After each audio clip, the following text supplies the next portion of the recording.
Bismillahirrahmanirrahim. Assalamualaikum warahmatullahi wabarakatuh. Perkenalkan, nama saya Nabila Nofriurni, kelas 4A, jurusan Pendidikan Agama Islam.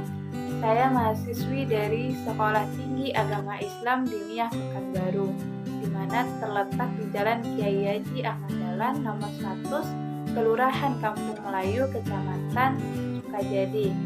Di sini saya mencoba menjelaskan sedikit tentang diagnosa kesulitan belajar untuk memenuhi tugas mata kuliah diagnosa kesulitan belajar yang diampu oleh Bapak dosen Basori MPDI. Ayo mari kita simak. Hakikat kesulitan belajar. Kesulitan belajar atau dalam bahasa Inggris disebut dengan learning disability merupakan suatu keadaan yang membuat individu merasa kesulitan dalam melakukan kegiatan belajar.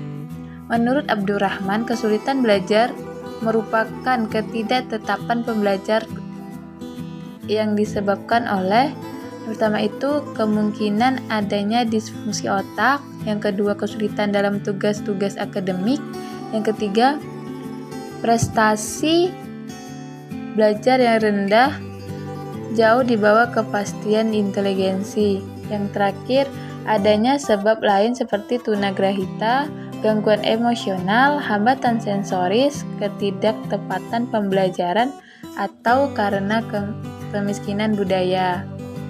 Kita masuk yang B, diagnosis kesulitan belajar atau DKB.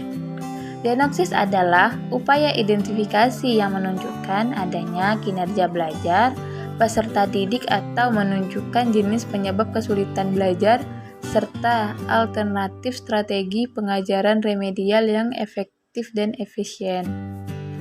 Kita jelaskan tentang diagnosis kesulitan belajar itu apa sih?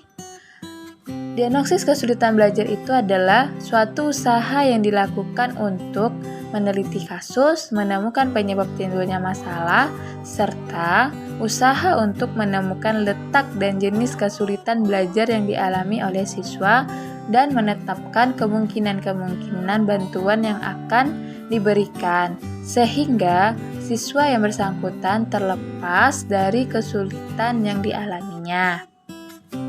Dan kita bahas ini tentang tujuan diagnosa kesulitan belajar. Nah, apa sih tujuannya?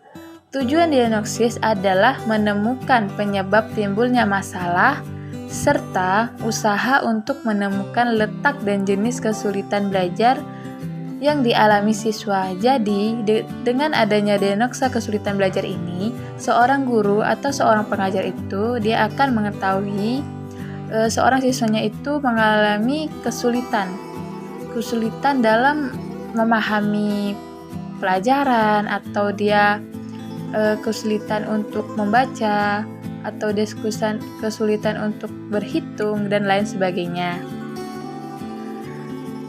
C. Faktor penyebab kesulitan belajar. Yang pertama itu faktor genetik, luka pada otak, biokimia yang hilang, biokimia yang dapat merusak otak, pencemaran lingkungan, gizi yang tidak memadai, pengaruh-pengaruh psikologis dan sosial yang merugikan perkembangan anak. Itu penyebab-penyebabnya.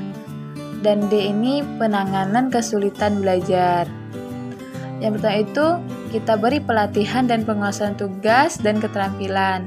Dan yang B-nya itu pelatihan penguasaan proses. Berarti kita kasih dia penguasaan proses itu, kita kasih dia waktu untuk dia bisa berproses menguasai apa yang telah dipahaminya. Dan yang C, pelatihan dan perilaku dan kognitif. Nah, itu tadi penjelasan sedikit dari saya. Lebih dan kurangnya saya mohon maaf apabila ada salah-salah kata. Wabillahi taufiq wal hidayah. Wassalamualaikum warahmatullahi wabarakatuh.